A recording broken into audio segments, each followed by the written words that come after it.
sejak kebangkitan ulama bersama pengikut-pengikutnya istiqomah dan setia jaga akidah dan sunnah Rasulullah.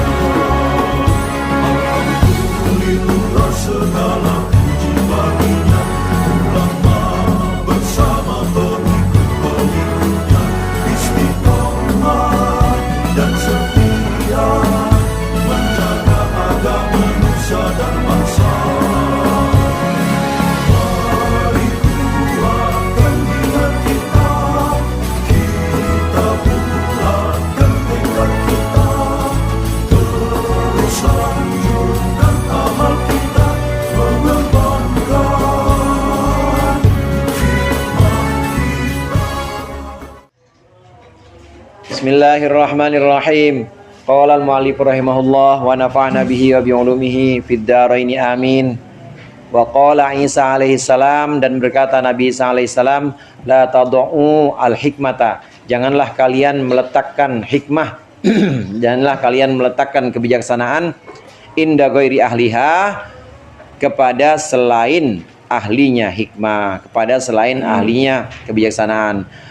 Fatadlimuha, maka engkau berbuat zolim atau engkau menganiaya hikmah. Wala tamna'uha, dan janganlah kalian mencegah hikmah ahlaha, dari ahli hikmah. Fatadlimuhum, maka kalian menganiaya ahli hikmah.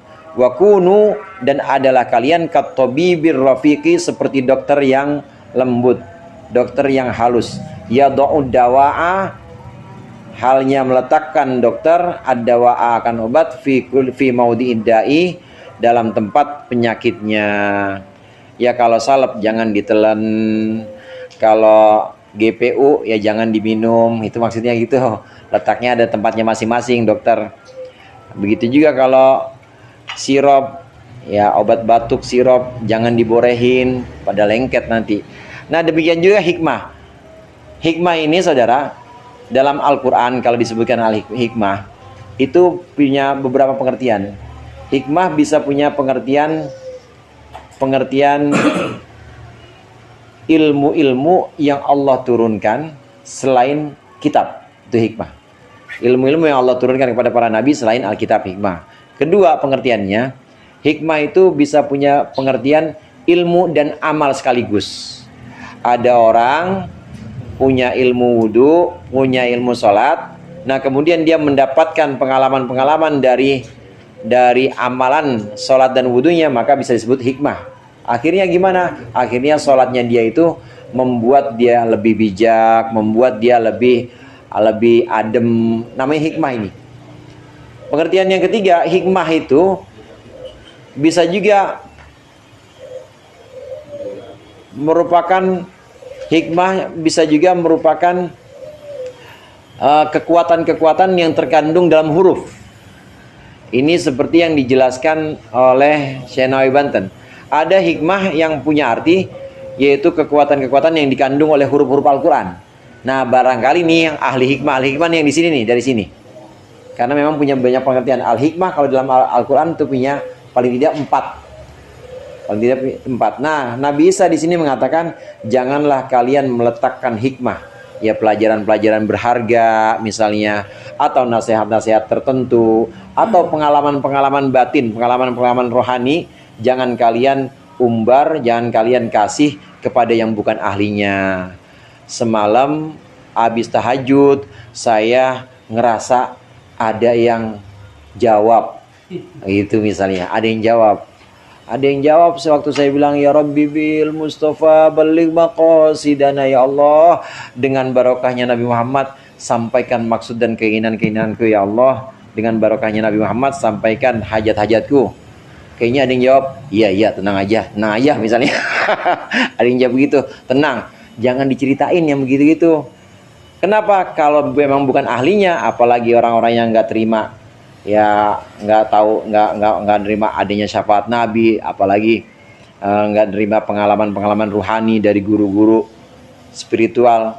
Kalau dia dengar itu, ya pasti akan mengingkarinya. Oleh karenanya cerita-cerita seperti ini, pengalaman batin atau pelajaran-pelajaran tertentu atau bahkan syatohat kemarin, syatohat yang didengar dari guru kita, bahwa guru kita pernah ngomong dan ngomongnya itu kayak kontroversial. Ini jangan diletakkan kepada sembarang tempat, jangan diceritakan kepada orang sembarangan, karena kalau kita letakkan kepada orang sembarangan, mereka akan mengingkarinya.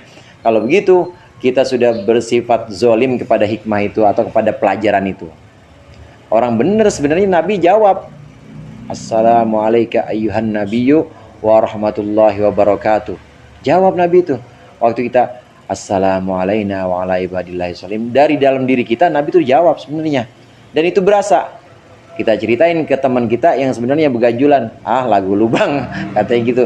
Jadinya tahiyatnya jadi diremehin sama dia. Lu nggak pernah sholat katanya. Padahal gue dengar beneran. Nah, ini namanya meletakkan hikmah, meletakkan pengalaman-pengalaman, bahkan syatohat-syatohat kemarin itu jangan diceritakan kepada yang bukan ahlinya. Kalau diceritakan kepada yang bukan ahlinya, berarti kita sudah berbuat zolim terhadap pelajaran itu, terhadap hikmah itu. Begitu juga jangan halangi pelajaran-pelajaran atau hikmah-hikmah atau pengalaman-pengalaman batin, jangan halangi juga kepada ahlinya. Kalau memang kita rasa udah tepat, kita ceritanya sama guru kita, guru kayak ada suara guru saya waktu ini. Jangan dihalangin juga. Apalagi guru kita yang nanya, gimana semalam habis selesai puasa 40 hari? Jangan dihalang-halangin kalau guru yang nanya mah. Iya guru, kayak ada yang hadir misalnya. Karena memang sudah ahlinya itu guru. Jadi gimana? Jangan dihalang-halangi. Kalau kita menghalang-halangi, itu berarti kita zolim sama guru kita. Kita yang lagi dituntun, lagi dibimbing, dan guru nanya bagaimana hasil riyadhah atau hasil latihannya, tapi kita nggak kasih tahu, berarti kita udah zolim kepada yang membimbing kita, ngezolim kepada ahlul hikmah, yaitu yang memberikan pelajaran kepada kita. Jadi harus seperti dokter tadi, dokter harus meletakkan mana obat yang harus buat diboreh ya diboreh, jangan diminum. Obat yang harusnya diminum ya jangan diborehin ke badan, pada lengket semuanya, disemutin nanti jadinya. Wa fi lafdin akhara, dan dalam lafaz lain, man wada'al hikmata fi ghairi ahliha faqad jahila. Barang siapa yang meletakkan hikmah fi ghairi ahliha kepada yang bukan ahlinya, faqad jahila, maka sungguh benar-benar bodoh orang itu. Wa man mana'aha ahlaha, dan barang siapa yang mencegah hikmah dari ahlinya, faqad dzalama, maka sungguh telah zolim orang itu. Inna lil hikmati haqqon, sesungguhnya hikmah memiliki haqqon, kebenaran. Wa inna laha ahlan, dan sesungguhnya bagi hikmah ahlan itu ada ahlinya masing-masing. Fa'ati kulladzi haqqin haqqoh, maka berikanlah setiap pemilik hak akan haknya. Memang hikmah itu ada pemiliknya. Cerita-cerita seperti syatohat atau pengalaman-pengalaman rohani, pengalaman-pengalaman batin, itu memang harus yang mendengar orang-orang tertentu, harus yang mendengar orang-orang yang memang ahlinya. Pengalaman batin itu saudara hak, benar, hak. Kalau kita mendengar itu, kalau memang seperti ada yang menjawab, hak itu sebenarnya benar. Nah, harus kita berikan kepada ahlul hak juga. Jangan kita berikan kepada yang bukan ahlinya. Kalau kita memberikan kepada yang bukan ahlinya, maka bodoh kita, sembarangan cerita sama orang. Begitu juga kalau ahlul hak atau orang yang memang punya keahlian dan dia punya satu laku atau satu suluk, satu latihan riyadhah yang selalu mengarahkan kepada pengalaman batin, dan dia layak mendengar itu, maka jangan dihalangi juga. Karena setiap hikmah itu ada kebenaran. Hikmah yang dimaksud di sini kebijaksanaan, kearifan, ajaran-ajaran orang tua dulu, itu pasti ada kebenarannya. Meskipun bukan dari Al-Quran, meskipun bukan hadis, itu ada kebenarannya. Dan setiap kebenaran itu pasti ada ahlinya. Jangan sembarangan meletakkan kebenaran kepada sembarang orang. Kembali kepada hadis Rasulullah SAW, kalimun nas bima ya'rifuna. Ajak omong orang dengan sesuatu yang mereka kenal, yang mereka akrab. Jadi nimbang-nimbang, atau biqadri uqulihim. Satu riwayat kan kalimun nas biqadri uqulihim. ajak omong orang sesuai dengan kadar akal mereka, pemahaman mereka. Jadi yang kira-kira mereka nggak paham jangan, yang kira-kira mereka ingkar jangan juga diajak ikut bahas, jangan didiskusikan. Enteng-enteng aja, ya.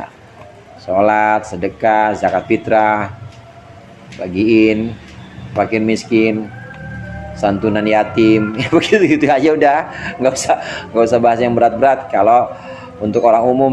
Tapi kalau untuk orang khusus, dan apalagi kita tahu bahwa orang-orang ini adalah orang yang memang ahlul haq atau ahlul hikmah, dia layak mendapat pengalaman-pengalaman ini, layak mendengarkan, maka boleh kita berikan pengalaman-pengalaman itu. Ini pembahasan syatohat. Seolah-olah di sini dari pembahasan syatohat, kemudian Imam Ghazali melanjutkan kepada perkataannya Nabi Isa, sabdanya Nabi Isa di sini. Memang di antara syatohat atau di antara ucapan-ucapan ahli sufi sebagian itu nggak sepenuhnya salah, tapi ada hikmah atau ada kebenaran di dalamnya. Cuma yang nerima nggak boleh orang umum, harus orang khusus. Yang kemarin itu paling tidak kita takwil, kita tafsirkan. Kalau ada guru kemudian ngomongnya kayak ngelantur, oh guru lagi diajak ngomong sama kekasihnya, mungkin seperti itu. Atau guru lagi ngomong sama gurunya lagi, kita takwil aja. Jadi nggak bisa kita telan mentah-mentah. Ini cara memahami syatohat. Nah dari situ Imam Ghazali melanjutkan perkataan Nabi Isa. Ini menunjukkan bahwa seolah-olah dalam syatohat pun itu tidak sepenuhnya salah, tidak ada hikmahnya di situ. Hanya saja kita harus bisa menempatkan hikmah, mana yang harus kita ceritakan, mana yang harus tetap kita tahan, dan cukup orang-orang tertentu saja yang mendengar itu. Wa amma tammatu fayadkhuluha ma dzakarnahu fi syathi wallahu alam bissawab. Al-Fatihah.